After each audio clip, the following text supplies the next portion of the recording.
Y no sé si de pronto respecto a ello ya tendrían las conferencias para esta semana y la próxima para verificar si de acuerdo a eso podríamos comenzar a comercializarlos. Muy buenas tardes a todos. Muchas gracias por conectarse a esta conferencia titulada ¿Cómo enfrentar un proceso de fiscalización ante la UGPP, perspectiva empresarial y cambios en el marco normativo para el 2020? El día de hoy vamos a estar con el conferencista Carlos Pinzón. Él es consultor empresarial, egresado de la Facultad de Administración de Negocios de la Universidad de Buenaventura. Es especialista en gerencia de mercadeo estratégico de la Universidad Piloto de Colombia, especialista en planeación estratégica del Centro de Estudios. Es auditor interno de la ISO 9001 y tiene una amplia experiencia con más de 20 años en la formación de equipos comerciales. Actualmente es el gerente comercial y socio fundador de la firma Urrutia Santa María de Abogados, quienes son los que tenemos la alianza en estos momentos para estas conferencias que estamos realizando. Doctor Carlos, muchas gracias. Queremos indicarle a todos nuestros participantes que los micrófonos están cerrados. Si tienen dudas, preguntas, por favor, por el chat. Al finalizar la conferencia, yo leeré las preguntas. Solicitamos esas preguntas sean de tipo general, no específicos para cada empresa. Doctor Carlos, toda suya la conferencia. Era muy amable, muy querida, muchas gracias. Muy buenas tardes para todos. Bienvenidos a este ratico de conocimiento. Y bueno, nos vamos a relajar en una salita de 40, 45 minutos, más un espacio de preguntas. Ponle por ahí unos unos 60, 70 minutos. Importantísimo porque estos son los espacios donde a través de la agremiación en Colombia podemos hacer cosas interesantes. Es importante tener en cuenta que esa agremiación es la que nos da la fuerza a nosotros. Por eso, un agradecimiento muy especial a la Cámara de Comercio de Armenia, a Neila por su esfuerzo y a todos sus directivos. Un agradecimiento en nombre mío y en nombre de los empresarios, porque naturalmente estos esfuerzos que se están haciendo es básicamente para apoyar a todos los empresarios en estos tiempos críticos. Tiempos críticos porque definitivamente, o que definitivamente también lo tenemos que ver como una oportunidad, porque esa oportunidad es de cambio, es de análisis, es de planeación, es de organización, es de reinventarnos. Y el reinventarnos no necesariamente implica el que si yo estaba vendiendo servicios jurídicos, me voy a vender tapabocas. No, hay que enfocarse. Es posible que mucha gente no tenga la alternativa de reinventarse y tenga que buscar alternativas de supervivencia desde el punto de vista económico, pero realmente el reenfocarse, el rediseñarse está en su core business, en su negocio, porque si no lo hace ahorita en oportunidad de cambio, en estos momentos que hay tiempo para pensar, pues va a ser muy difícil enfocarlo mucho más adelante. Hay algunas personas que me dicen que no escuchan en el chat, me están escribiendo en el chat que no escuchan, entonces les recomiendo al lado izquierdo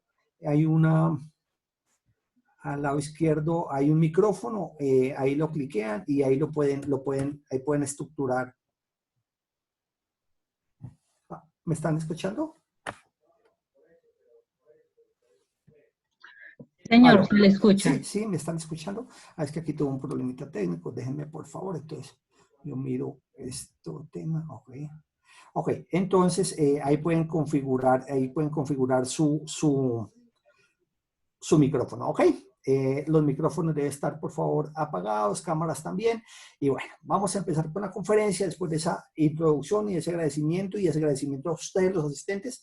Yo creo que la primera oportunidad de cambio. La primera oportunidad de cambio es cuando nos damos la oportunidad de compartir toda esta información. Pero la recomendación especial, el mundo está saturado de información y en este momento hay 1000 capacitaciones y 1000 formaciones en todos los gremios.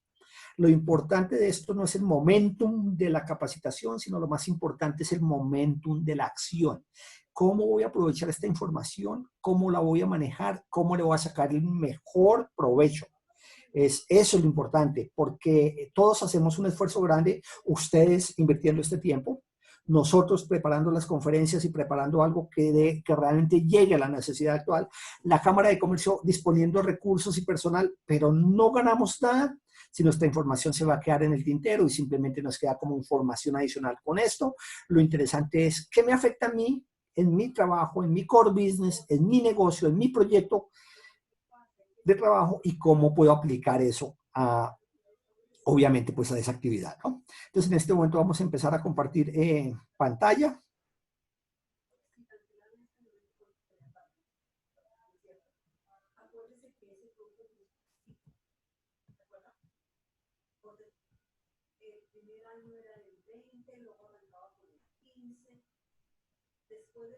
Bueno, como estamos viendo ahí, solamente una diapositiva como pequeña.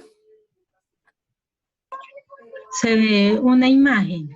Una imagen que dice cómo enfrentar un proceso de fiscalización. Sí, señor, la ICAR de la pieza. Ok. Ahí mejor. Ahí ya vemos la pieza completa. Sí, señor, ahí se está viendo la pieza. Listo, pero tengo un pequeñito problemita técnico aquí. Déjeme, por favor, deme 30 segundos y ya lo organizamos.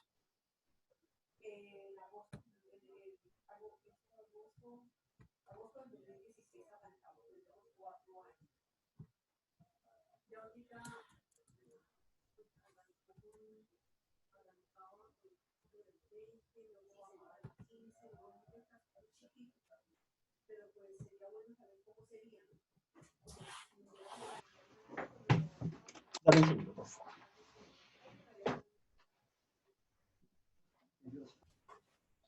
Sí, señor, ya está en la Perfecto. presentación. Muchas gracias. Bueno, perfecto. Entonces, ahora sí arrancamos. Entonces, miren, nosotros somos una compañía de consultoría jurídica, especialistas en relaciones laborales realmente, manejamos todo el tema laboral, pero nos hemos dedicado mucho tiempo a la asesoría y consultoría en todo lo que son procesos de fiscalización de la UGPP. Eso es Universidad de Asociados, es una empresa creada hace 5 años y nació exactamente por la idea de defender a los empresarios en todo lo que eran los procesos administrativos de la unidad de gestión pensional y contribuciones parafiscales de la protección social. Este es un ente del gobierno de fiscalizador que ya les contamos de qué se trata.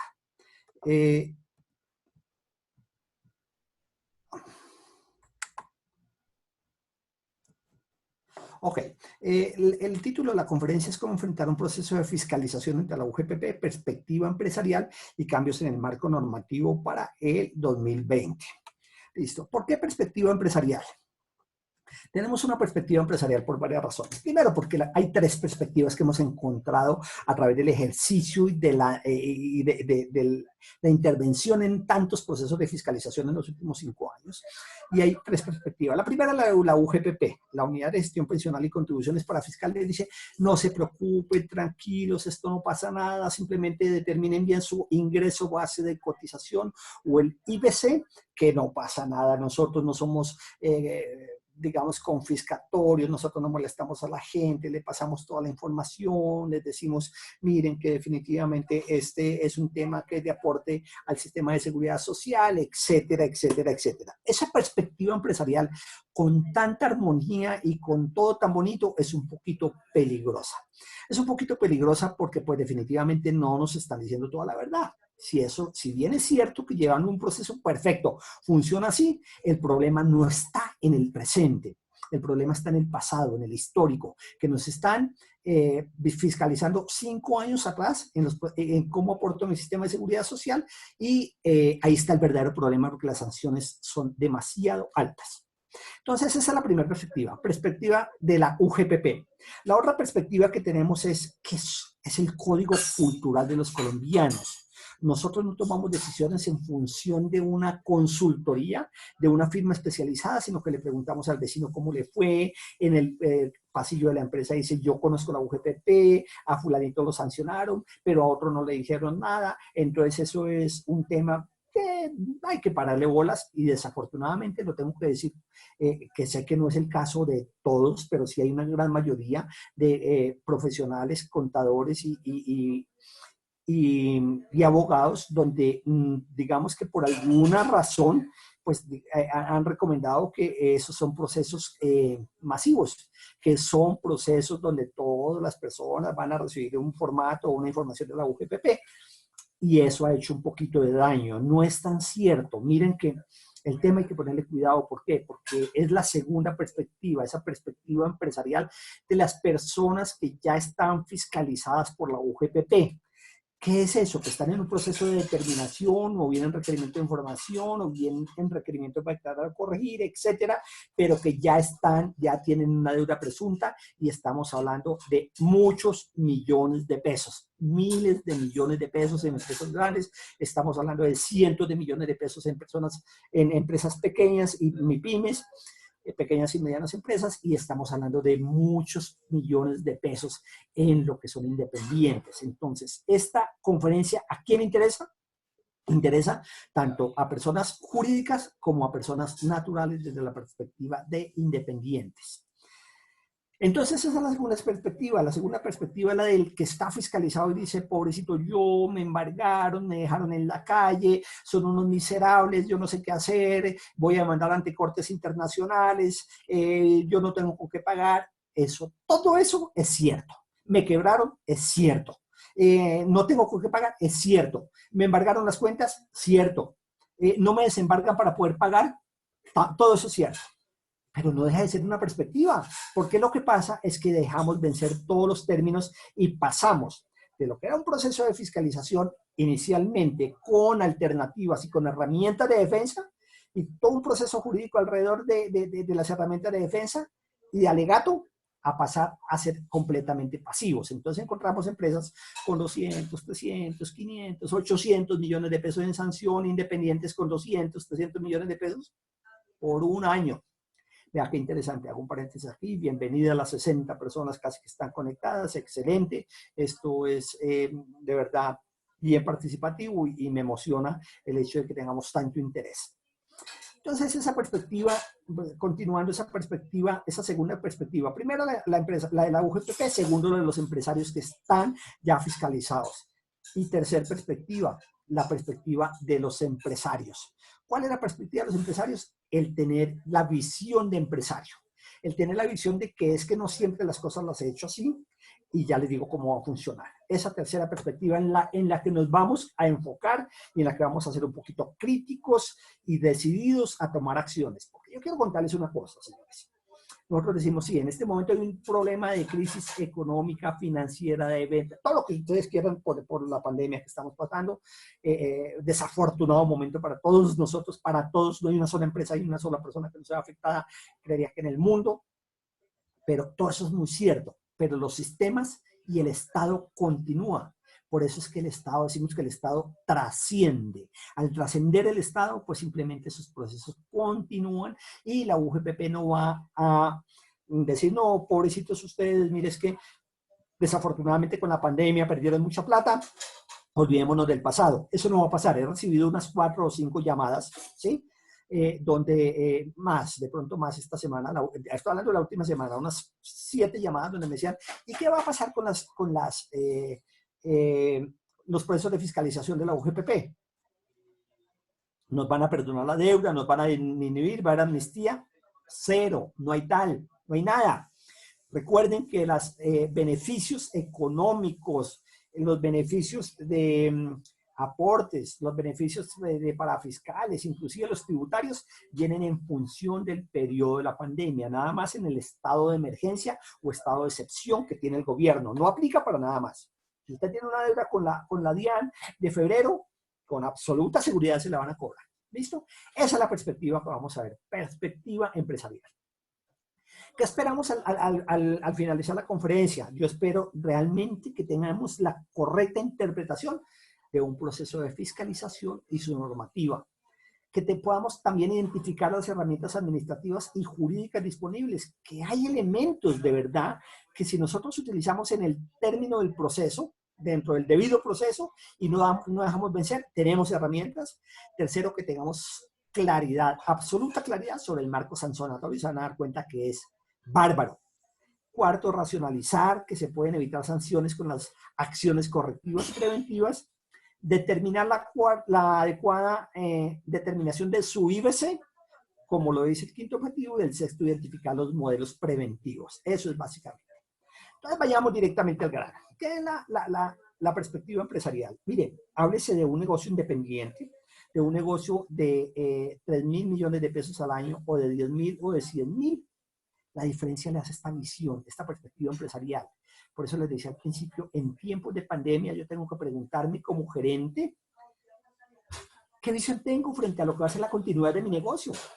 ¿Va a continuar? ¿Realmente va a continuar? ¿Tengo oportunidades? ¿Me reinventé?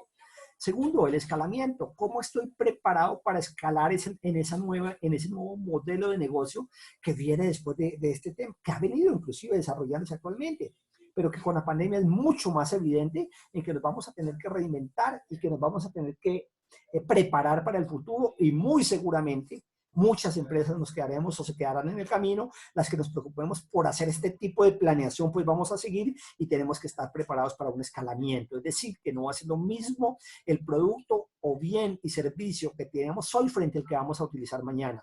Las plataformas digitales van a estar de moda, los entregas a domicilio van a estar de moda, el crear interacción entre mis comunidades pequeñas va a estar de moda, el mejorar la calidad de los productos y servicios y el de cambiar la propuesta de valor de cada producto o servicio también está de moda. Todo eso hace parte de la visión. ¿Cómo voy a escalar para enfrentar ese crecimiento y pasar a mi segundo peldaño, antes y después? Y tercero, ¿cuánta flexibilidad tengo para acomodarme a estos tiempos de cambio? Este es un cambio obligado, pero yo tengo que determinar si como visionario, como gerente, dueño de una empresa, estoy siendo flexible. O definitivamente estoy esperando que pase la pandemia para acomodarme a los mismos modelos que traía. Creería que es un error, porque definitivamente la visión empresarial me tiene que dar. Bueno, estas son 3 variables de las que yo he seleccionado después de una cantidad de escoger y de leer muchas, me parecen las más adecuadas. Continuidad de negocio, escalamiento, cómo puedo crecer, en qué niveles puedo crecer y la flexibilidad para adaptarme. No puedo pensar que es que yo tengo que esperar a que pase para ver cómo el mismo modelo se me adapta y qué tan flexible es frente a lo que viene. No. Por eso les decía, tiempo de reinvención, tiempo de reingeniería, tiempo de estar sentados en los computadores, tiempo de estar pensando en mi negocio, tiempo de estar planificando, tiempo de estar dedicando con mi equipo de trabajo a través de las plataformas virtuales qué vamos a hacer con mi proyecto, con mi negocio, con mi producto, con mi servicio, con mi empaque, con mi estrategia de sostenibilidad. Eso es la perspectiva empresarial. A eso es lo que yo les estoy invitando. A mí se me hace muy curioso y me aterra un poquito el hecho de que yo digo, no, es que nómina a mí me la maneja un departamento de relaciones humanas y ya, de recursos humanos y HH, punto, todo le trasladamos la pelota a él. Yo les pregunto, señores gerentes y dueños y propietarios de empresas, ¿será que una nómina de 500 millones de pesos, 600, 2.000, 3.000, 5.000 millones de pesos al año no justifica una planeación gerencial o una planeación estratégica mejor desde la gerencia? Yo creería que sí. Yo creería que sí, que cualquier proyecto que yo tenga con unas nóminas de lo que sea, si son 100 millones, pues es una empresa que tiene unos ingresos de 10 millones de pesos mensuales o de 9, ya merita sentarme a planificar cómo está ese flujo de caja y esos ingresos y cuánto me estoy gastando y cuánto impacta cada uno de mis rubros de salario, de publicidad, de todo este tipo de cosas en mi proyecto, en mi producto, en mi servicio y qué tan sostenible es esa estrategia. Esa es la visión empresarial. Ahí es donde hay que ver. Más adelante vamos a ver cómo a través de las consultorías que hemos hecho, nosotros vemos, se los puedo inclusive comentar ya, mire, nosotros vemos cómo a través de las consultorías las empresas toman decisiones. Mire, no con nosotros solamente, con cualquier consultor, obviamente previa verificación de su idoneidad.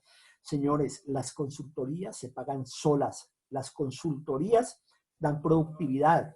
Yo les puedo contar una auditoría que entregamos hace unos 3 meses en Los Llanos, y solamente con el análisis cualitativo de la nómina que les hicimos, se dieron cuenta que en un rubro estaban pagando al año de 2019, pagaron 95 millones de pesos en horas extras, donde eso lo solucionaban con un trabajo, un contrato para un operario de 3 de la tarde a 11 de la noche para poder solucionar el problema. Es decir, que a través de la consultoría dejaron de pagar 95 millones de pesos al año para bajar a pagar 32 millones de pesos que podía costar el salario mínimo durante los 12 meses del año. Ese es el tipo de cosas. Porque miren que lo otro que tiene que ver el empresario en esa perspectiva empresarial es que estamos en un macrosistema, que no vamos solos por el mundo, que estamos rodeados de una cantidad de entes fiscalizadores, entes de supervigilancia y control, que si no los armonizamos, la utilidad que yo me gane por estar planificando solamente un negocio, se me lo puede llevar un proceso de fiscalización de cualquiera de las entidades de vigilancia y control del Estado. Estamos hablando que son muchas. DIAN, SIC, UGPP, bueno, Superintendencia de Industria y Comercio, por ejemplo, con la protección de datos personales, la UGPP, que es de lo que les estoy hablando, la CPS, los fondos de pensiones, Ministerio de Trabajo, Super Sociedades, Superfinanciera, Ministerio de Transporte y todos los ministerios y las entidades rectoras que tienen que ver con mi actividad. Recuerden que estamos regulados por diferentes entes. Ese macrosistema parece aterrador y en realidad es aterrador. Cuando yo tengo un macrosistema de estos, si no lo tengo sincronizado y no tengo una gestión alrededor de toda esta información y de todos estos reportes que me genere realmente una administración, una gestión de información con las tecnologías de la información actual, pues claro que tiene que asustarme.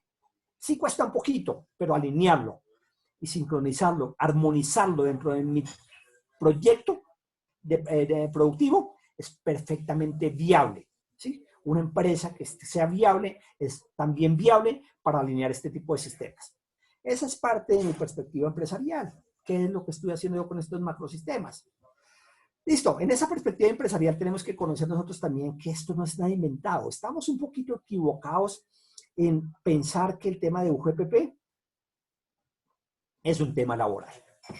Realmente han habido algunas normas, regulaciones, decretos, sanciones y todo lo que quieran de la perspectiva laboral, pero esto no es un tema que se inventó. Es un poquito asombroso también cuando nosotros sabemos que el Sistema de Seguridad Social Integral se creó desde el 22 de diciembre de 1993 con la Ley 100. Desde ahí viene mucho de la estructura de lo que está pasando actualmente con la Unidad de Gestión Pensional y Contribuciones Parafiscales, ¿sí?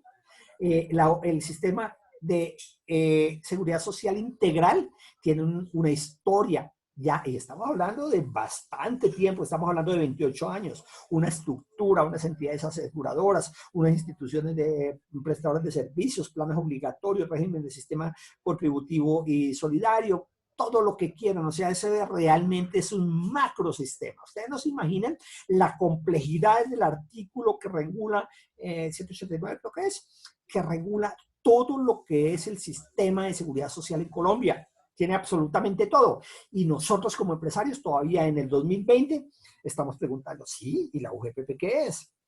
¿Y eso qué es? No, esto está hecho, esto está regulado. ¿De dónde nació la UGPP? Sencillo. Nació de esa desidia que nosotros tenemos de manejar los sistemas simplemente como lo hemos hecho siempre. ¿Listo? ¿Qué más les sugiero, señores empresarios, que tengamos dentro de esa flexibilización o dentro de esa planeación, dentro de esa visión estratégica? Una planeación salarial. Le estaba diciendo, si nosotros no planeamos una nómina de 2.000 o 3.000 millones de pesos, entonces, ¿qué vamos a planear, señores?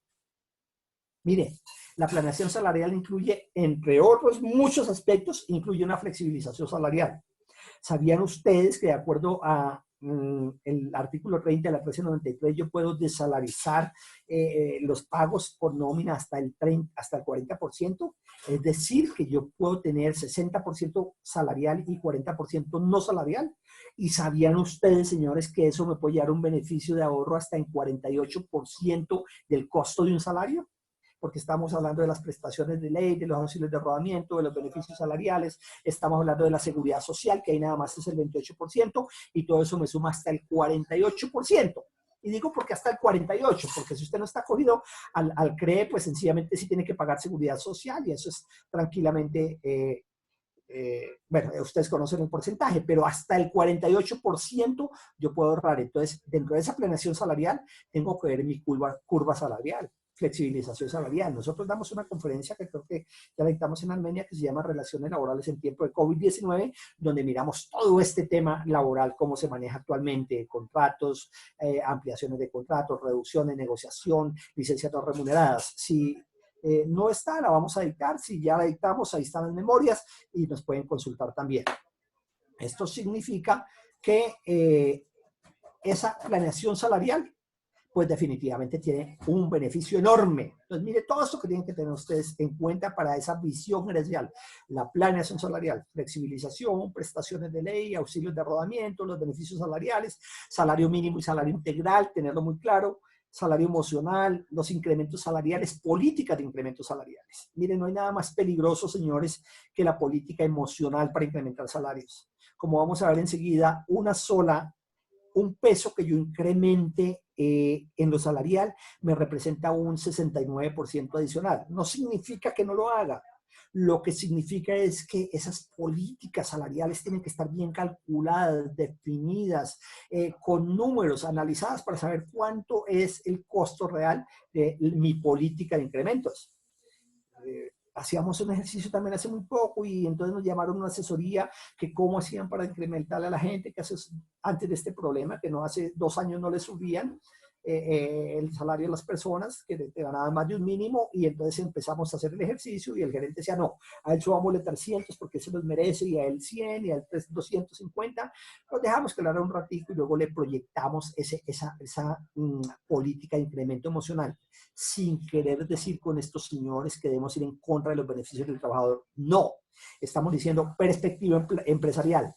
Planifiquemos. Mire, aquí les tengo el costo real de un salario mínimo legal mensual vigente en Colombia 2020, el cual está como salario básico de 877.803, más el transporte, más vacaciones, primas, cesantías, intereses, etcétera, es de 1,69%. O sea, 69% más de esos 877.000 pesos para llegar a 1.479.000 pesos. Eso es lo que me cuesta un salario mínimo actualmente en Colombia, en promedio. Aquí hay variaciones de acuerdo al nivel de riesgos y todo este cuento que ustedes ya conocen, para no ser tan pragmáticos y estrictos en las cifras, pero esto es lo que me implica a mí una proyección de un salario y de una política salarial y de una planeación salarial que les acabo de decir. Entonces, listo. Esa es la invitación, señores. Esa es la perspectiva empresarial. ¿Qué beneficios tiene esa perspectiva empresarial? Primero, que vamos a ser estratégicos. Segundo, que nos vamos a anticipar a la UGPP. Tercero, que no nos va a salir tan costoso como nos sale por ensayo y error. No, yo me agacho que si la UGPP por aquí pasa, a mí no me pega. Eso yo me agacho. Eso es al vecino, es al del frente. Yo tengo el Espíritu Santo colgado en la ventana. No funcionan así las cosas, señores. Las cosas funcionan simplemente con planificación. Y como les decía, esos son los beneficios de una visión gerencial. Los beneficios es menos costos, estar preparados, estar ahorita con cero riesgo frente a los procesos posteriores, ulteriores de la UGPP, porque como les decía, la UGPP tiene capacidad, o como les voy a decir más adelante, la UGPP tiene capacidad de fiscalización históricamente 5 años, o sea, de hoy hasta 2015, y así sucesivamente. Y es pleno año 2020, y todavía vamos a muchas empresas que nos dicen, ¿y eso la UGPP qué es? ¿Y eso es laboral? ¿Y eso como qué? Ah, pero eso es un cuento, eso le llega a todo el mundo. No, señores. La UGPP, como les voy a decir aquí, ya les voy a explicar qué es, y ya entrando en materia sobre los aspectos técnico-legales de la UGPP. Entonces, miren, la UGPP, la Unidad de Gestión Pensional y Contribuciones para Fiscales de la Protección Social. Digamos que el sistema de protección social es creado, y mire que sí está bien yo con el artículo 189 de 2002, que es donde se regula todo el sistema de seguridad social, y como le digo, ustedes van a quedar aterrados frente a la normativa y la cantidad de normas, decretos, leyes y todo lo que quieran con la que está sancionada y protegida esa ley, ese sistema de seguridad social en Colombia. Bajo ese sistema de protección social en Colombia, la UGPP nació en el 2007, con varios objetivos. Primero, asumir la correcta liquidación de las pensiones de empresas del Estado que están liquidadas, como Telecom, Colpuertos, todo ese tipo de cosas que no nos interesan en esta charla. El otro es velar por el adecuado y oportuno y completo pago de los aportes al sistema de seguridad social. Ahí está la esencia de la UGPP. Ahí le dan toda la fuerza y le dan toda la fuerza de fiscalización en ese objetivo. Velar por el adecuado, oportuno y completo pago de los aportes al sistema de seguridad social en Colombia. ¿Sí? Adelantar las acciones de determinación y cobro para ser persuasivos y coactivos en ese cobro, o sea, para obligar a que la gente pague, y evaluar las conductas de omisión, mora y en la vinculación y en la afiliación e inexactitud. Eso es básicamente el objetivo de la UGPP. Para eso se creó la UGPP, para que paguemos adecuado, oportuno y completo los aportes al sistema de seguridad social. ¿Sí? ¿A través de qué? De las conductas de omisión, mora o inexactitud. ¿Sí? ¿Y por qué nació? Pues sencillamente por la evasión. En el 2015 la evasión era el equivalente al 28.9% de los sistemas de seguridad social, y eso equivalía a 2 reformas fiscales, casi a 15 billones de pesos. Entonces ahí les doy el primer tip. ¿Será que si nos metemos con el bolsillo del Estado van a haber amnistías y van a haber reducciones y van a haber reversas sobre esos procesos? No. No, porque esto básicamente lo que castiga la UGPP y el Estado o el gobierno simplemente es la evasión y la elusión, que son los términos ahí que ellos manejan muy frecuentemente. Pero antes de esto, mire, el sistema de protección social, para los que no están enterados, está compuesto de 6 subsistemas. Está compuesto del subsistema de salud, pensión, riesgos laborales y los subsistemas de cajas de compensación, SENA e ICBF. Esos son los 6 subsistemas que componen el sistema de seguridad social y por los cuales la UGPP está velando por el pago adecuado, oportuno y completo de esos aportes a los subsistemas. Mire, la ley 1151 de 2007 creó como un órgano consultor a la UGPP. Está creada desde 2007. Estamos hablando de hace 13 años que se constituyó la UGPP. ¿Cómo nació? Nació como un tiburón bebé sin dientes. Ay, solo a biberón. Listo, órgano consultor. No hacía más sino consultar. Pero resulta que de 2007 a 2011 la UGPP hizo todos los análisis, hizo todos los estudios y dijo, ok, aquí hay un tema de evasión. Entonces, en el 2012, con la 1607, la reforma tributaria, que es la 1607, le da poderes de facultad de fiscalización. Y así seguimos para no demorarnos tanto en este tema tan álgido. Con la 1734 de 2014 le hace ajustes a esos procedimientos sancionatorios. Luego viene el acuerdo 1035, que sencillamente es que la UGPP dice, bueno, entonces a mí como me están mandando todo por no salarial, entonces no, señores, los conceptos que tienen derecho a manejar como no salariales son estos y estos y estos, etcétera. Y ahí ella hace referencia a la que les decía ahora, al artículo 30 de la ley 1393, donde dice no se me puede pasar del 40%, y bueno, háganlo así porque si no lo hacen así los voy a castigar. Y efectivamente ha castigado todo lo que ustedes se puedan imaginar, muchas veces por desconocimiento, muchas veces por sana intención, muchas veces porque somos tecos, por nuestro código cultural y por esa perspectiva empresarial que les nombraba inicialmente. Luego viene la ley 1819 en el 2016, que es otra reforma tributaria, refuerza esos procesos sancionatorios, y ahorita les digo cuáles son. Y luego viene la ley 1943 de 2018, por primera vez que ven que la gente está tan en problemas y hace unos beneficios tributarios, sigue la 2010 de 2019 y así sucesivamente. Esto no es importante. ¿Qué es importante de esto, señores? Que si ustedes van a ver la evolución de la UGPP, sencillamente lo que estamos viendo es que esto hace parte de las reformas tributarias, o sea, que darle reverso a todo este marco legal, normativo, decretos, normas y todo lo que tengamos en función de UGPP va a ser muy difícil. Por eso no hay cortes internacionales que valgan. La UGPP tiene un marco que ya voy a explicar y tiene un marco procesal al cual nos debemos ajustar estrictamente o perdemos la oportunidad de dar la pelea, porque hay que dar la pelea. Porque si también es cierto que esa perspectiva, perspectiva de la UGPP de toda pureza y todo candor no es tan cierto. Eso no es cierto, o sea, para ellos todo es salario, todo va sancionable, todo incluye como salario y nosotros somos los que tenemos que empezar a demostrar, nos trasladan la carga de la prueba para demostrar que somos o no somos responsables de lo que la UGPP está diciendo en términos generales. O sea, ya dice, usted me ve tanto, usted tiene tanto problema, demuéstreme que no. En criollo es eso. Entonces, eso es lo importante de esta diapositiva donde decimos, ojo que UGPP es reforma tributaria. Darle reversa a eso, bien complicado, señores. Listo. ¿Qué es un proceso de determinación de la UGPP? Un proceso de determinación es un proceso de fiscalización que inicia la unidad de determinación de la UGPP. Por eso el nombre correcto es determinación, pero lo hemos tipificado finalmente como un proceso de fiscalización. Es un proceso administrativo en el cual la UGPP audita y verifica. Audita. Ojo con eso, audita y verifica el correcto pago de contribuciones para fiscales al aporte del sistema de seguridad social integral. ¿Qué es esto de auditar? Pues tiene procedimientos, normas, tiene autoridad, tiene autonomía, tiene herramientas jurídicas coactivas donde puede llegar hasta dejarme sin un pesito en el bolsillo para, o como consecuencia de esa auditoría. Es decir, pueden llegar a hacer hasta auditorías en mi empresa. ¿Listo? Pueden ir allá a hacer inspecciones para verificar que se esté haciendo todo adecuadamente. Entonces, ese es un proceso de determinación o de fiscalización. ¿Cómo empieza? Empieza con una etapa que nosotros en Urrutia Santa María y asociados hemos denominado la etapa 0 o acción persuasiva.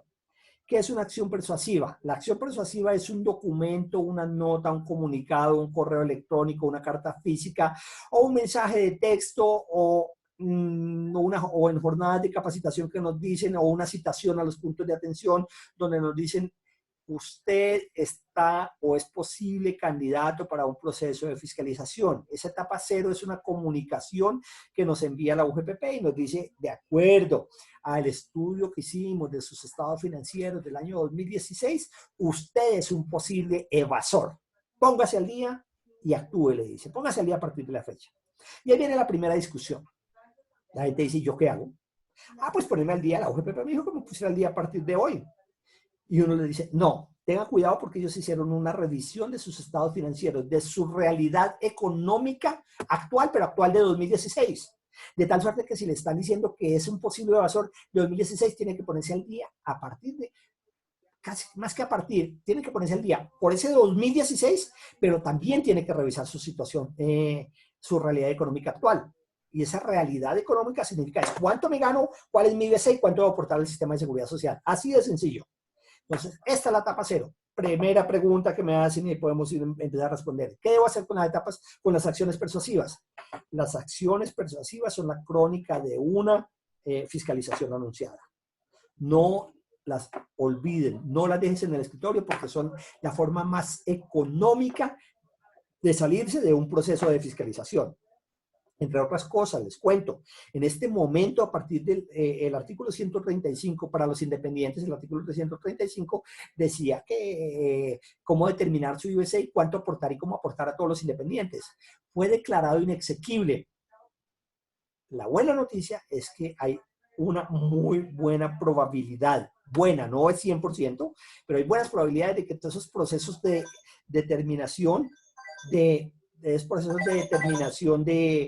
la UGPP, todos esos procesos de determinación de independientes se pueden, en su mayoría, reitero, no son todos, se pueden pedir su archivo, pero con un soporte jurídico muy fuerte, con una estrategia fuerte. Hay que sustentarlo muy bien y decirle, usted me archiva el proceso. Estamos, en la estadística nos dice que entre el 70 y el 60 y el 70% de los casos que hemos atendido a través de acciones persuasivas para independientes, aclaro, las estamos mandando a archivar. Lo demás no, porque están tan evidentes que no han hecho nada ni han aportado al sistema de seguridad social. Entonces, primera recomendación, etapa 0 o acción persuasiva. que significa que es la oportunidad de ponerme al día con la UGPP por un año o por varios años. ¿Listo? Entonces, recomendación, responda el año que le dijeron y segundo, póngase al día a partir de la fecha y de su realidad económica actual. ¿Cuál es la desventaja de esa? Que no acudimos a consultoría, entonces revisamos lo mismo que ya pagamos y seguimos de necios diciendo que ya pagamos y que pagamos bien y entonces no le ponemos cuidado y decimos yo estoy bien, a mí que no me moleste.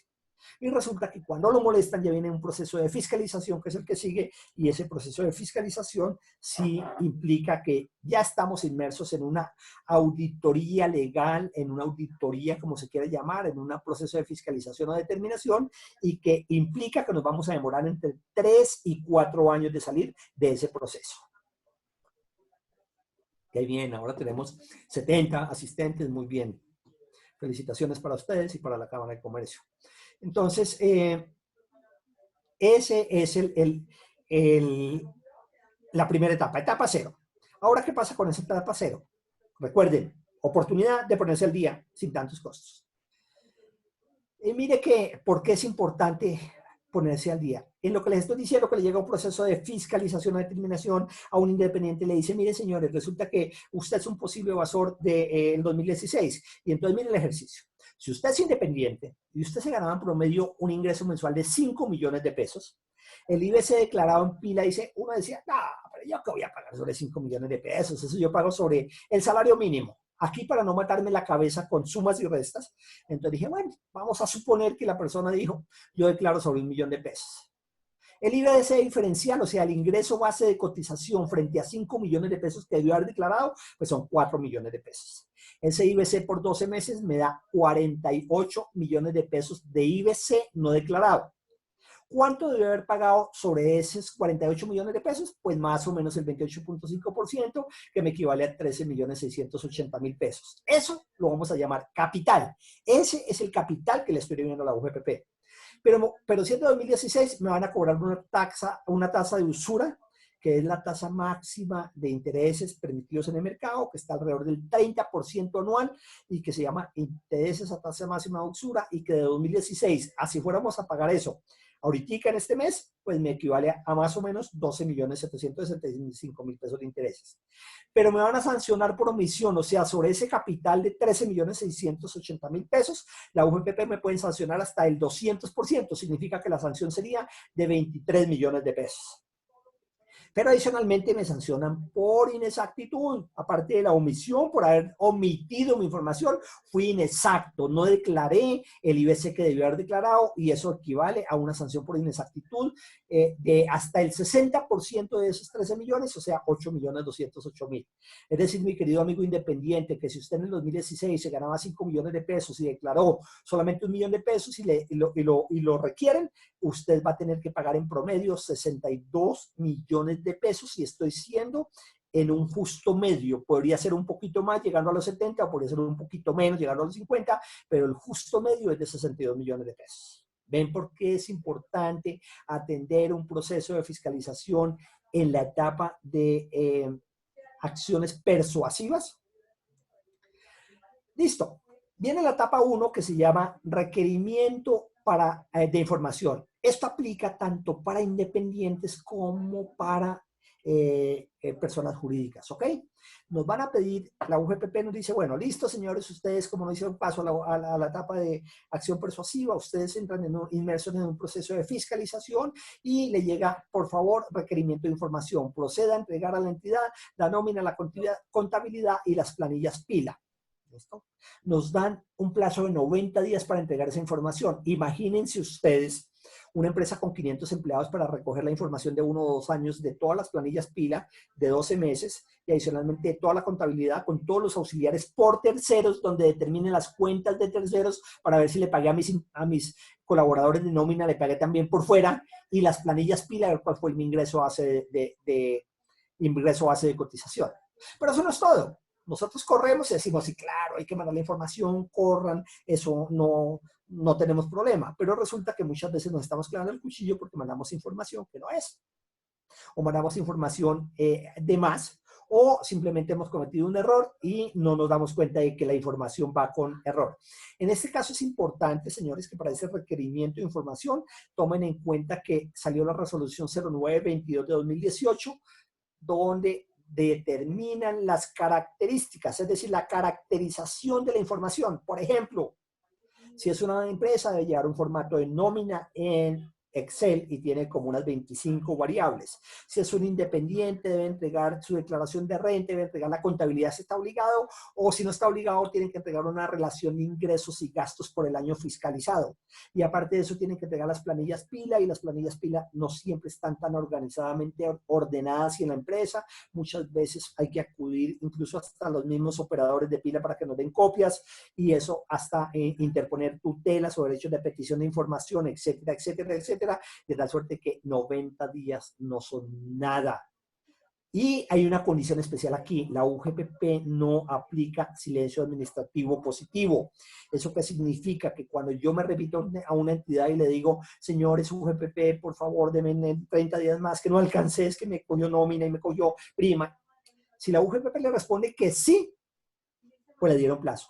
Si la UGPP no le responde, no se puede aplicar ese principio de derecho administrativo, de silencio administrativo positivo. Es decir, que si yo pido un requerimiento de información a una entidad y la entidad no me responde, por defecto me otorgan el derecho. Aquí no.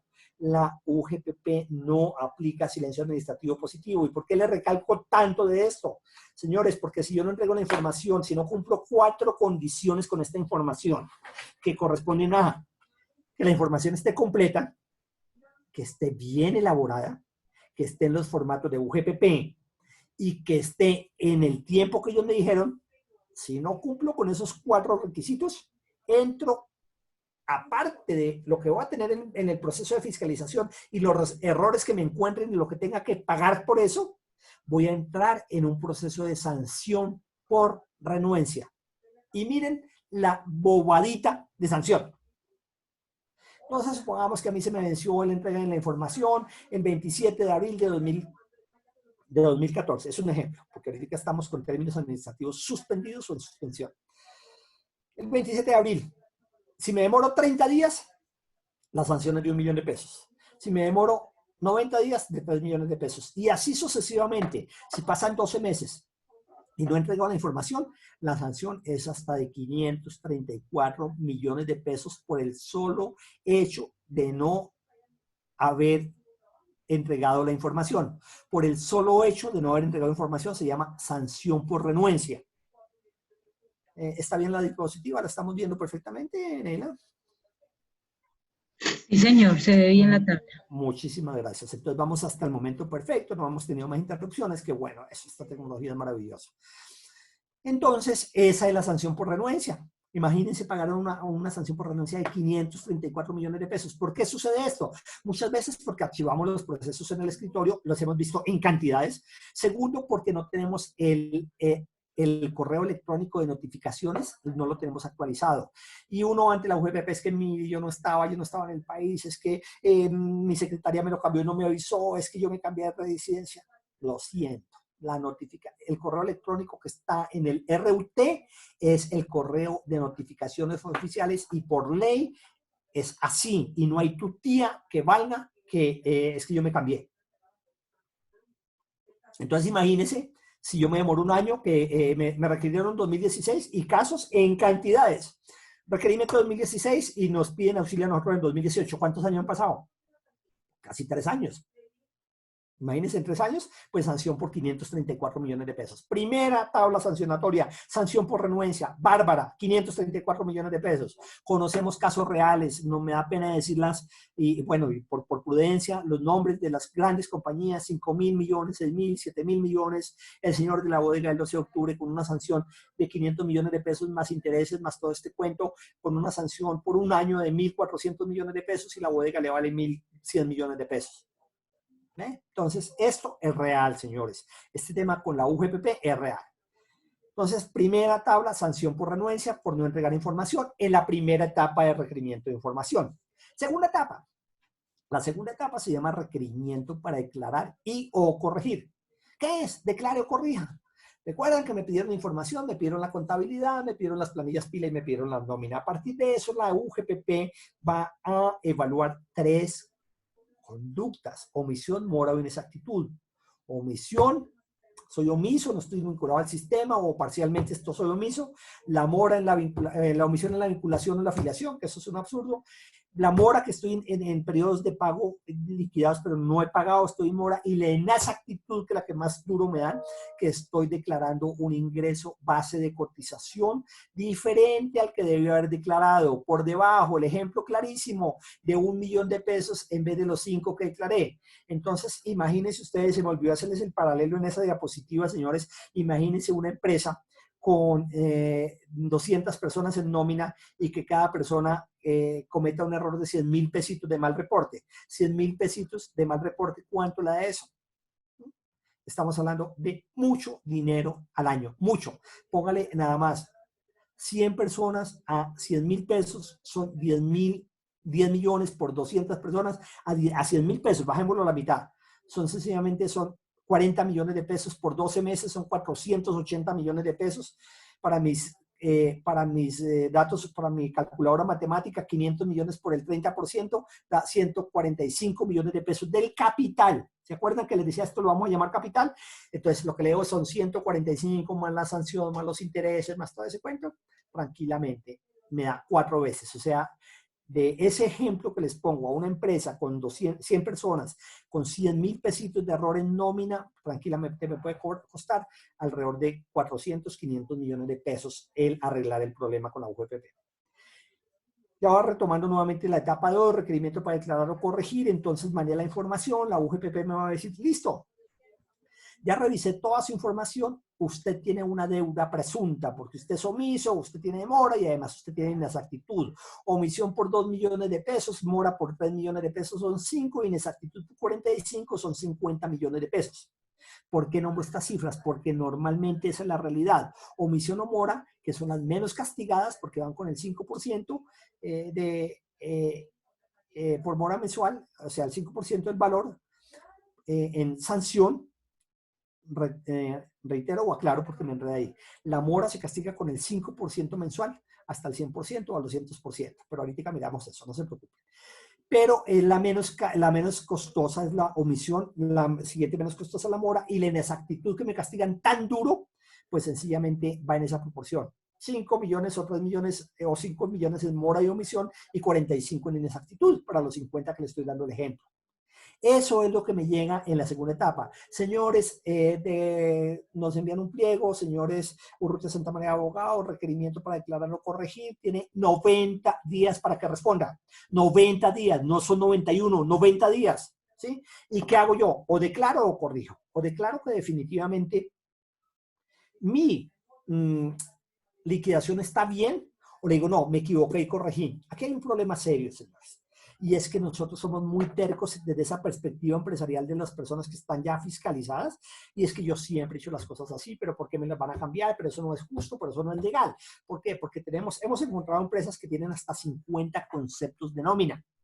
Horas estas diurnas, nocturnas, festivos, horas estas arrume, horas estas desarrume, horas estas empaque, horas estas desempaque, horas estas camión, horas... Impresionante.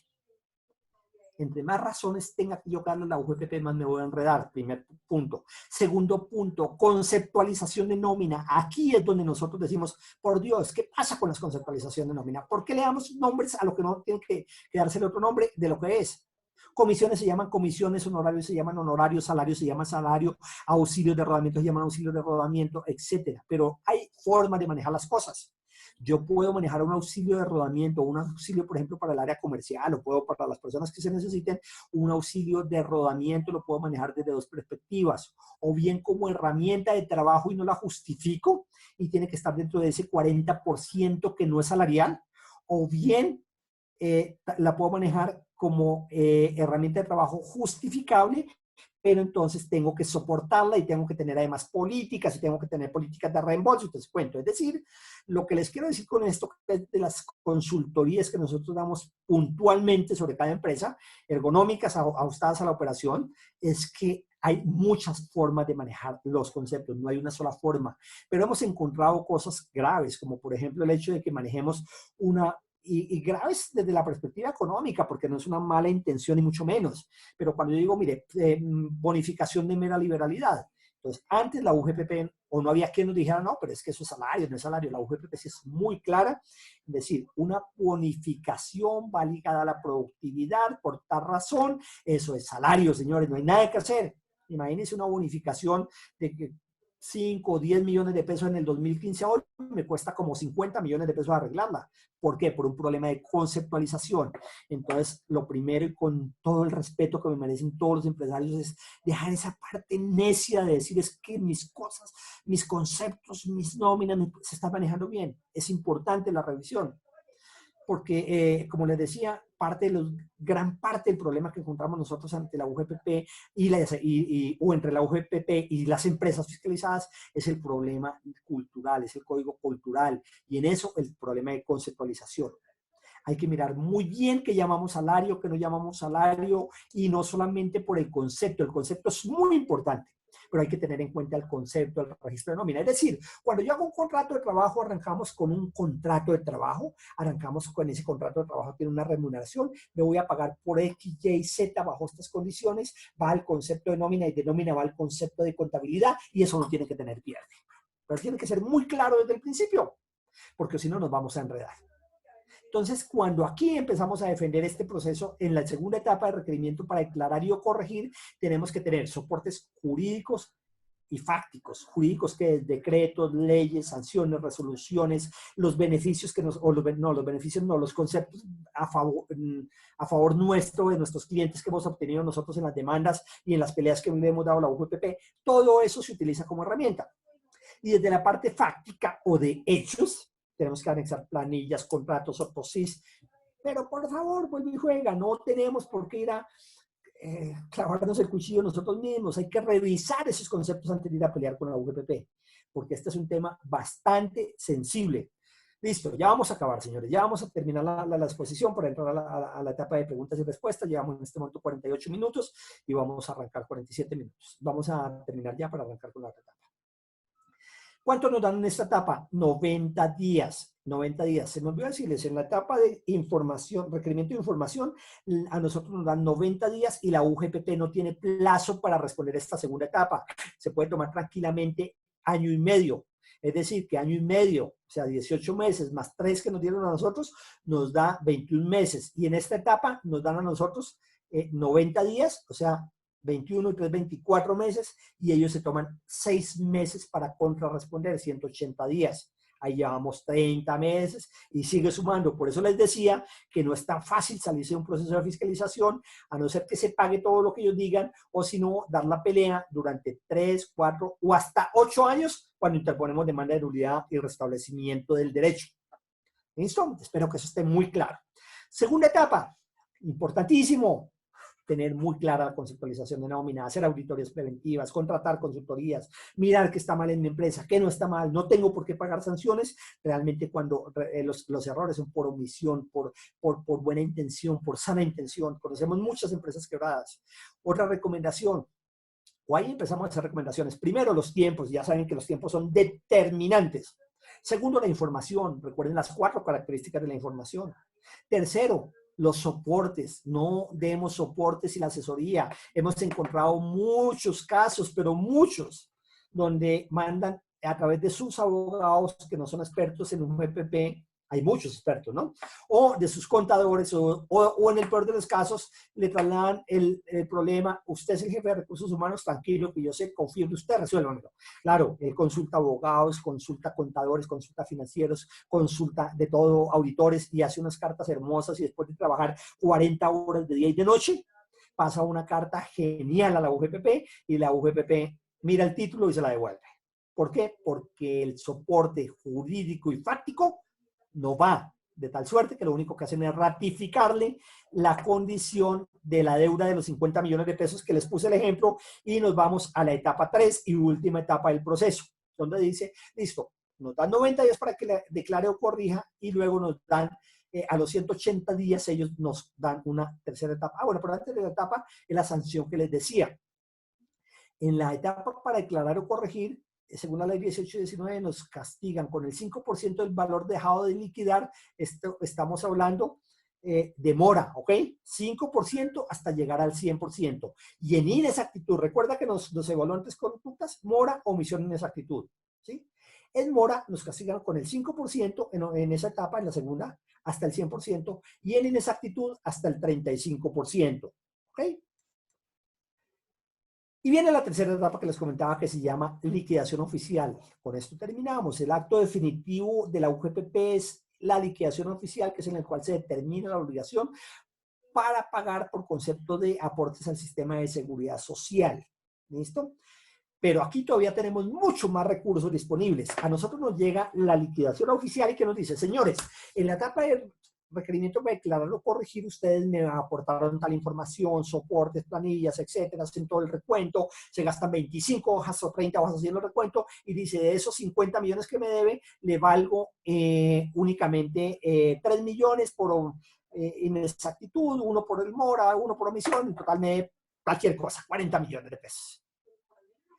Nosotros, a partir de ese momento en que nos llega la liquidación oficial, tenemos 2 meses para interponer un recurso de reconsideración, para manifestar los motivos de la inconformidad por los cuales seguimos inconformes, molestos y ya un poquito más que molestos, porque ya sabemos cuánto nos va a tocar pagar. 2 meses para interponer ese recurso de reconsideración. Señores, UGPP, unidad de determinación, bla, bla, bla, por favor, miren, reconsideren que yo soy buena persona. No, reconsideren mi deuda porque encontré soportes, planillas, decretos, leyes, una sanción de la Corte Suprema a favor de mi cliente que ustedes deben aplicar porque para él sí, para mí no, etcétera, etcétera, etcétera. 2 meses. Y ellos tienen un año para responder y resolver. Al año emiten una resolución que resuelve el recurso de reconsideración. Cuando llegue esa resolución, nosotros tenemos 4 meses para interponer una demanda de nulidad y restablecimiento del derecho. ¿Qué significa esto? Significa que nos salimos de la UGPP, cogemos el carrapacho de papeles, que son más o menos 33.000 folios, y nos vamos con el juez de la República, le decimos: señor juez de la República, mire lo que está haciendo la UGPP conmigo de manera injusta, absurda, impositiva, confiscatoria. Confiscatoria es cuando me afecta mi patrimonio y de una forma indebida, ¿no? Pero ¿qué es importante para esta etapa de la demanda de nulidad y restablecimiento del derecho? Que hayamos tenido una línea de defensa sólida, que no vayamos como hacer patadas de ahogado allá, a decir: es que mire, porque ya fue el último recurso que me quedó. Y la cantidad de casos por esto es inmensamente grande. El 60% de los procesos de fiscalización, la gente es condenada a pagar sencillamente porque no actúa a tiempo, porque dejan vencer todos estos términos. Porque miren, que si yo no interpongo recurso de reconsideración, pues no tengo derecho a poner demanda de nulidad. Y lo único que me queda por allá al lado es una cosa que se llama revocatoria directa. ¿Cuánto dura este proceso? Entre 3 y 4 años, porque es un proceso administrativo de todos los que conocemos en Colombia, tal cual los conocemos, o sea, las famosas demandas. Ah, pero es que una demanda dura 3 y 4 años. Sí, señor. Entonces, por eso les decía que salirse de un proceso de fiscalización de la UGPP puede tardar hasta 8 años. Y ese desgaste es impresionante, donde se puede prever con las herramientas que tenemos disponibles. Pero bien, termina esta etapa y viene el proceso de cobro coactivo. El proceso de cobro. Realmente, que viene el cobro coactivo y luego viene el persuasivo y el coactivo. ¿Qué es el coactivo? El coactivo es: señor, usted ya agotó todos los recursos, por favor proceda a pagar sus 260 millones de pesos, tiene 15 días. No, le llega otra carta, tiene 8 días. No, listo, embargo. Listo. Y luego le llega la carta donde dice: listo, sus cuentas ya está. Y embargan todo, absolutamente, ¿no? Todo lo que encuentran en los bancos, ya sus cuentas y sus bienes están embargados, por favor, tiene 30 días para pagar. Si no, entonces empezamos el proceso coactivo, que es, pues sencillamente, secuestre de los bienes y el proceso de evaluación y todo ese rollo que manejamos y conocemos algunos, que es el tema de remate. En condiciones normales, ahí termina un proceso de fiscalización, pero mire, las sanciones llegan mucho más allá. En las sanciones, en la tercera etapa de liquidación, que también a veces se me olvida mencionarlo, es que van hasta el 200% en mora, ¿sí? O sea, el 200% de ese capital que yo les dije, del ejemplo de los 13.800.000 del Independiente, lo pueden sancionar hasta 27 millones de pesos, que ya lo calculé, ahí estaba de hecho 27 millones de pesos, y con inexactitud lo pueden sancionar hasta el 60%, ¿ves? O sea, de esos 13 estaban liquidados, o sea, también, ¿recuerdan? Los 8 millones y pico. Entonces, ese es el tema sancionatorio. Y este es el resumen de los 3 meses que nos dan en primer requerimiento de información. Luego, ahí nos dan 90 días. Ellos no tienen plazo, como les decía, pero aquí contados son 3, 6, 12, 14, 24 meses, más año y medio en promedio que ellos se demoran, que son 18, o sea, vamos en 40 y pico, más si entablamos demanda de nulidad, restablecimiento del derecho, póngale 80, 90, 100 meses. ¿Listo? Eso es en términos muy generales un proceso de fiscalización. Y aquí les decía el proceso de cobro persuasivo, cobro coactivo, acuerdo de pago. Sí, hay algunos beneficios. En cada ley de financiamiento, las últimas 2 leyes de financiamiento han salido beneficios, hasta el 80% de los intereses, hasta el 50% de las sanciones, etcétera, etcétera. Hay que cumplir muchos requisitos y seguimos en problemas con eso. Igual sigue siendo demasiado dinero que hay que pagarle a la UFP. Miren, esto es parte de nuestro equipo de trabajo. Un abogado donde el 27 de septiembre o en noviembre saca una publicidad, el 31 de octubre, perdón. Saca una publicidad donde dice: el 27 de septiembre del 2019 se realizó una audiencia de remate de 2 volquetas, una finca y un garaje. El depósito para realizar esa postura era de 5 millones de pesos. Es decir, por 5 millones de pesos yo aprovechaba para hacer un depósito y participar en un remate de las volquetas, el garaje y una finca que remataron por 80 millones de pesos para la UFP recuperar su plata, para recuperar lo que pudiera. De ese tamaño están las cosas. O sea que es real. Pero también hay buenas noticias, señor. Mire, hay unas buenas noticias en el sentido de que casos de éxito como lo que determinó el juzgado 41 administrativo en sentencia de noviembre a favor de uno de nuestros clientes, pues esa sentencia la estamos aplicando para defensa de muchos de nuestros clientes que son sui generis en su proceso de fiscalización. No aplica para todo el mundo, pero ya le hemos ganado peleas a la UFPP, hemos hecho archivar muchísimas acciones persuasivas, hemos logrado reducciones de mucho dinero en sanciones, etcétera, etcétera. ¿Sí? Hay mucha, está otra buena noticia, la resolución 209 del 2012, donde para los independientes determina un modelo de presunción de gastos admitido por la UFPP.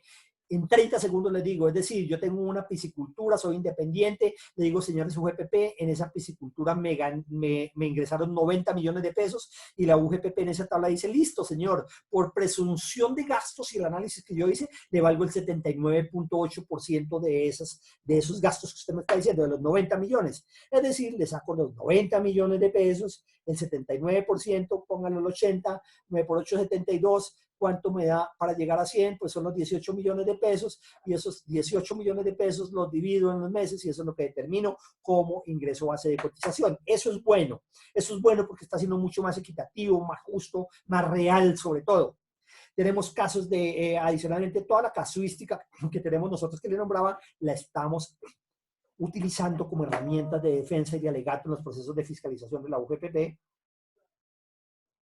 Y como cuarto punto tenemos unas herramientas preventivas, y es lo que les decía. Señores, nosotros hacemos auditorías preventivas, tenemos auditorías correctivas, tenemos horizonte de planeamiento financiero para los independientes. ¿Esto qué es? La auditoría preventiva es: venga, revisamos su casa antes de que lo fiscalicen, miremos los 5 años, organicemos, modifiquemos, reglamentemos, generemos políticas y dejemos la casa a cero exposición frente a la UGPP.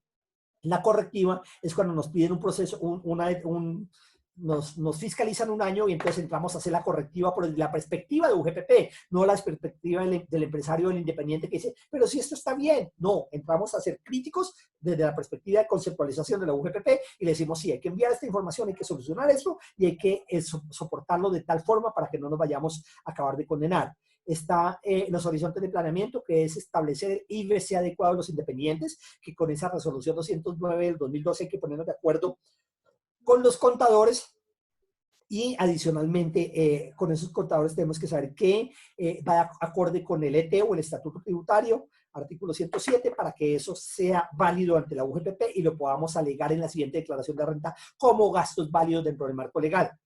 Programas de planeación salarial para las empresas. Señores empresarios, es el momento de que ustedes revisen y planifiquen sus nóminas, sus salarios, sus miles de millones de pesos. Ese es un rubro demasiado importante. Entre el 30 y el 60% del costo de la operación pueden ser salarios. Así que es muy importante que ustedes revisen políticas, procedimientos, normas de seguridad, contratos, etcétera.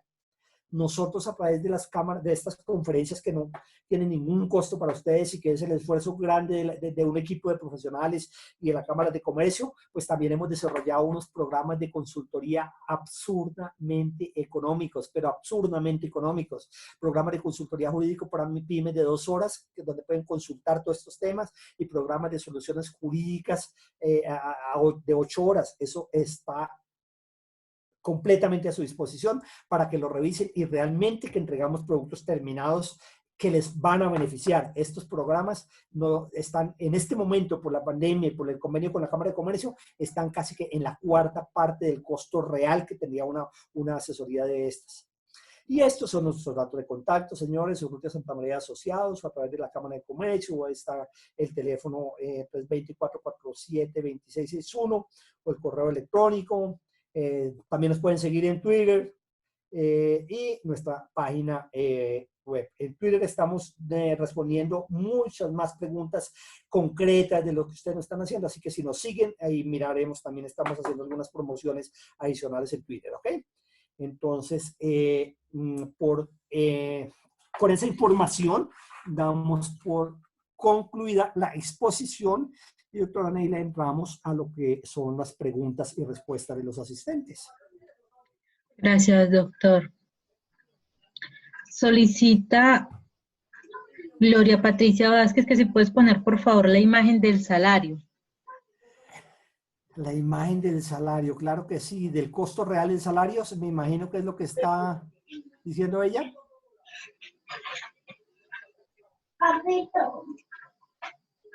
Vamos, aquí está, mírenla.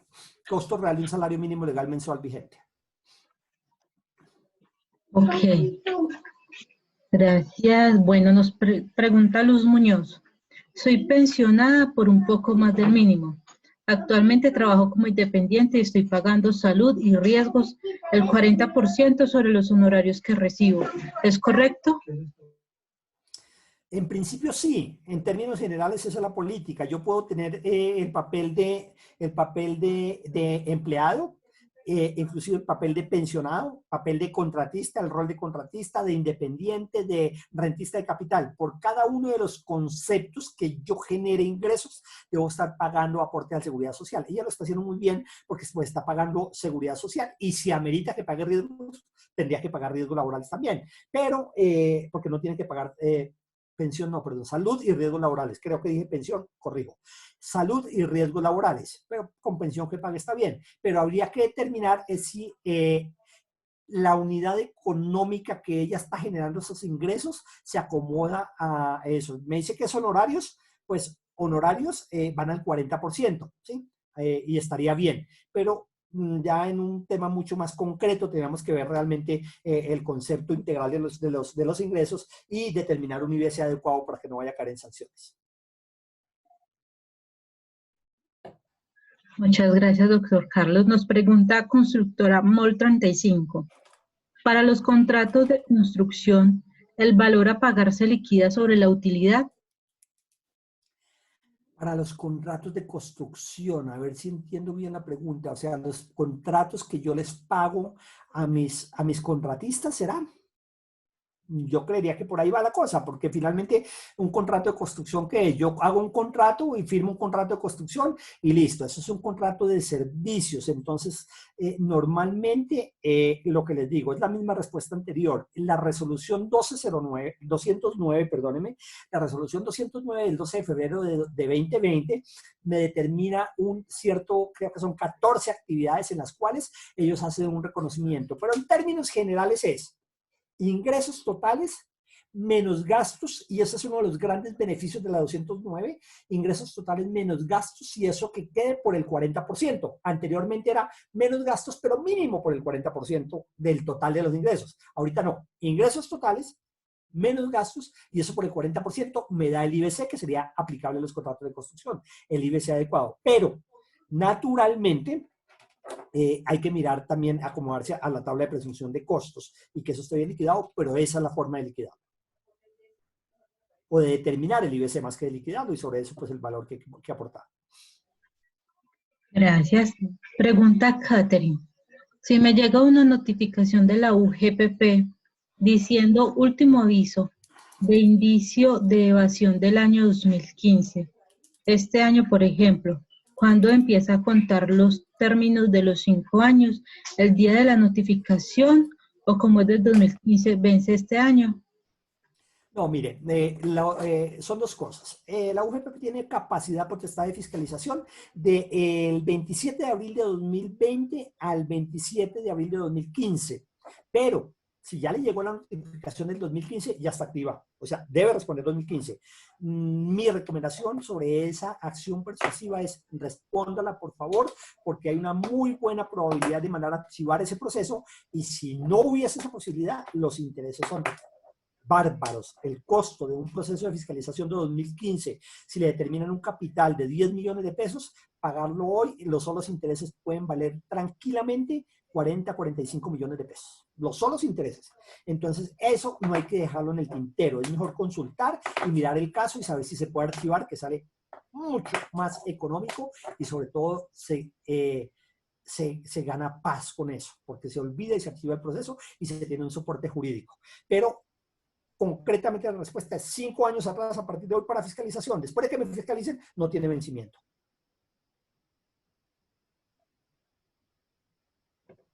Gracias. Nos pregunta Emilce. Soy pensionada, solicité una reliquidación y me hicieron el abono a la cuenta. A los 2 meses me enviaron una carta diciendo que debía devolver la plata y ya me embargaron una cuenta. ¿Qué debo hacer? Bueno, eso sí es un tema muy puntual que quisiera que lo escribas a nuestro correo gerenciacomercial@urrutiasantander.com, porque hay que mirar resoluciones, hay que mirar el tema de liquidación, hay que mirar la razón por la cual le están pidiendo que reintegre, puede tipificar un aprovechamiento de error ajeno, etcétera, etcétera. Y habría que ver la petición sobre la cual ella fundamentó la reliquidación y sobre la cual la persona que liquidó o la entidad que reliquidó y generó un mayor valor, habría que ver cómo la soportó. Entonces no es una respuesta de concepto general, es una respuesta de concepto específico. Pregunta Janet Marulanda. ¿Se pueden usar auxilios de alimentación y auxilios de vivienda como conceptos válidos en una nómina que no correspondan a salario, teniendo en cuenta que no excedan el 40%? Sí y no. Sí, se pueden utilizar como extraordinarios dependiendo de la actividad de la empresa y también dependiendo la frecuencia y dependiendo la conceptualización. Y sí, en lo que se tiene total razón es que no excedan el 40%. Es decir, cada operación tiene unos conceptos, cada operación o actividad económica tiene unos conceptos que hay que analizar y mirar cómo generar unos conceptos de nómina que no le vayan a generar y dentro del marco legal, no dentro del marco caprichoso, que no le vayan a generar una constitución de IBC. Pero en términos generales sí se pueden como extraordinarios y tienen algunas condiciones y requerimientos y cierto cuidado con la determinación de la conceptualización y también de su contabilización. Pero sí. Luz Cuadros pregunta. Buenas tardes. Un comerciante no responsable de IVA cuya renta líquida en la declaración de renta en el año 2018 de 18 millones, ¿debe pagar seguridad social? Absolutamente sí. Resulta que hay dos condiciones. Estamos por constitución en un sistema solidario y contributivo. Toda persona que tenga capacidad de pago debe aportar al sistema de seguridad social como cotizante, toda persona que tenga capacidad de pago. Y la capacidad de pago por legislación también se tipifica en Colombia como el ingreso mínimo legal mensual vigente. Es decir, que por definición, toda persona que tenga capacidad de pago y por definición, toda persona que gane salario mínimo tiene capacidad de pago. Es como por el valor mínimo que se debe pagar y hasta por el ingreso de 25 salarios mínimos legales mensuales vigentes. es decir, hasta más o menos 22 millones de pesos. Esa es mi piso es un salario mínimo y mi techo 25 salarios mínimos legales mensuales vigentes. Entonces, la respuesta es sí. Bueno, nos pregunta Jonathan Henao. Si tengo ingresos como independiente y cuando saco el 40% me da un valor inferior al salario mínimo, ¿debo aportar a Seguridad Social? ¿Y sobre qué IBC? Sobre el salario mínimo. Sí, y sobre el salario mínimo. Pregunta Carlos Arango. ¿Cómo puedo saber si en algún momento he sido notificado y por alguna razón no vi algún correo? Gracias. Sí, puede entrar con su número de identificación a la página de la UGPP, www.ugpp.gov.co, y ahí puede investigar si ha sido notificado. No tiene ningún problema, no es que eso vaya a activar y que va a prender las alarmas y enseguida le van a hacer cacería. No, nada. Pero sí es importante ver eso, ¿ok? Ricardo Forero pregunta, ¿cómo se toma el IBC teniendo en cuenta la renta líquida? ¿Se puede hacer mensualizado ese 40% de la renta líquida? Perdón, ¿me repites? ¿Cómo se toma el IBC teniendo en cuenta la renta líquida? ¿Se puede hacer mensualizado ese 40% de la renta líquida? Bueno, ese es un concepto que no es muy favorable, o sea, no lo puedes tomar así tan directamente porque no saldrías favorecido. El tema es que, por ejemplo, si tú tienes una renta líquida de 400 millones de pesos, pues eso le va a dar una cantidad enorme. Pero si la renta líquida usted tiene ya con la presunción de costos hoy en día y le valen hasta el 80%, lo más práctico es acogerse al modelo del artículo 244 que determina cómo sacar el ingreso base de cotización. Ahora, lo que dice la UGPP, eso debe ser concordante con la declaración de renta, ¿no? Eso es lo que debe ser concordante, porque lo que no se declara en renta no lo puedo declarar en exceso en UGPP como gastos. Pero la recomendación es artículo 244, ¿sí? El que fue derogado y sustituyó al artículo 135, artículo 244, determinación IBC para independientes, teniendo en cuenta la resolución 209 de febrero de 2020.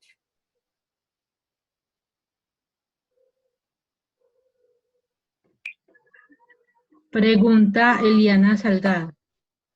Soy un pequeño comerciante y mi declaración de renta para el 2019 fueron 200 millones. Mi seguridad social la pagué por un salario mensual legal vigente. Pregunta, ¿hice bien mi liquidación de seguridad social? Gracias. No, ese es el típico ejemplo del que gana los 5 millones de pesos y declara únicamente 1 millón. ¿Por qué? Porque si tienes una declaración de renta, te ingresaron 200 millones de pesos. ¿Cuánto declaraste en renta? El problema es cuánto declaraste en renta. Entonces hay que hacer ese análisis del horizonte de planeamiento financiero. Hay dos alternativas. O bien hacer ese análisis y hacer un ajuste, o hacer ese análisis y ver si lo que aportó la puede tipificar como una persona que ya cumplió con el deber y queda sin piso jurídico a cualquier reclamación a futuro. Pero en principio no está bien determinado, porque recuerden que es ingresos menos gastos, y en esa época era por el 40%, pero mínimo por el 40%. ¿Me enteras? Ingresos menos gastos y mínimo por el 40% de esos 200 millones de pesos de ingresos, ¿ves? Entonces, como ese mínimo serían 80 millones de pesos, eso significa que tuvo que haber pagado alrededor de 500,000 pesos mensuales en solo seguridad social. Gracias. Nos pregunta Fabio Padilla. ¿Cómo saber si como independiente se está exonerado de pagar ARL para luego no tener líos con la UGPP? Básicamente es por la actividad económica y por el tipo de contrato. Cuando yo tengo un contrato de más de 30 días, estoy obligado a pagar riesgos laborales. Cuando es menos de 30 días, no estoy obligado. Y lo otro es por seguridad. Si yo quiero pagar, esos son tarifas muy, muy pequeñas. La verdad, cuando uno siente algún riesgo, por pequeño que sea el contrato, pues pago un mes de riesgos laborales que no me va a impactar el PIG del proyecto. Pregunta Janet Marulanda. Los oficios persuasivos de la UGPP dice que no se respondan, que revisen y hagan las correcciones respectivas. Si no encontramos qué corregir, ¿cómo y a dónde se responden estos oficios? Sí, claro. Dos respuestas a eso. Primero, ellos dicen que no se responden, pero la idea es que hay que crear un usuario en la plataforma y responderlos. Y lo segundo es que debemos responderlos con asesoría, porque igual, si los vamos a responder para decir que todo está bien, pues ¿para qué lo respondemos? La idea de responder una acción persuasiva es decirle, no señor UGPP, usted está equivocado por esto y esto y este artículo y este decreto y esta ley y no tiene derecho a reclamarme. Punto. Ahí terminó mi dolor de cabeza. Si está muy bien soportado jurídicamente, cuando termine, cuando me vaya a fiscalizar la UGPP, yo tengo el radicado del oficio y dice, a pesar de que usted me dice que no lo radique, mire que en su plataforma, bajo radicado número tal, de tal fecha, tengo el soporte por el cual estoy diciendo a usted que no me puede fiscalizar, no me puede reclamar lo que me está reclamando. Pregunta, si la UGPP me notifica un indicio de evasión por una persona que tuve contratada como por prestación de servicios, ¿qué puedo hacer? Porque es evidente que no pague la seguridad social yo, sino la persona. La UGPP no lo puede fiscalizar por actos de terceros, o sea, por la seguridad social de sus contratistas. Si hay una corresponsabilidad y lo podría involucrar en un proceso muy grandes cuando yo tengo la obligación de pedirle a mi contratista que me demuestre que por el valor de mi contrato haya pagado seguridad social. Ya, si el contratista con ese contrato de 10 millones de pesos tenía 5 contratos más y a todos les mostró la misma liquidación, ya es problema del contratista, no mía. Si yo no exigí, no tengo el soporte que exigí, sí me pueden requerir y me pueden emproblemar y ser corresponsable. Pero quien paga la seguridad social es el dueño de los ingresos, no de los egresos ni de los contratos, como contratante. Sí, creo que sí entendí bien la pregunta, esa es. Me quedó alguna dudita si la interpreté bien.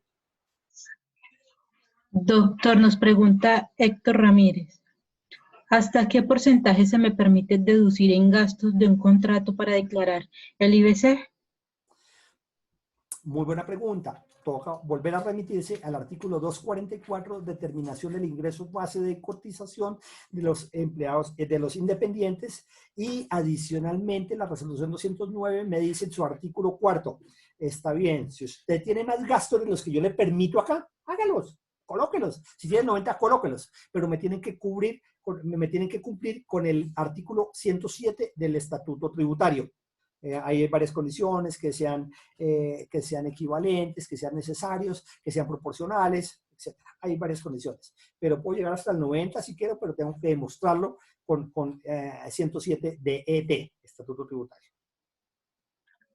Listo, doctor. La última pregunta.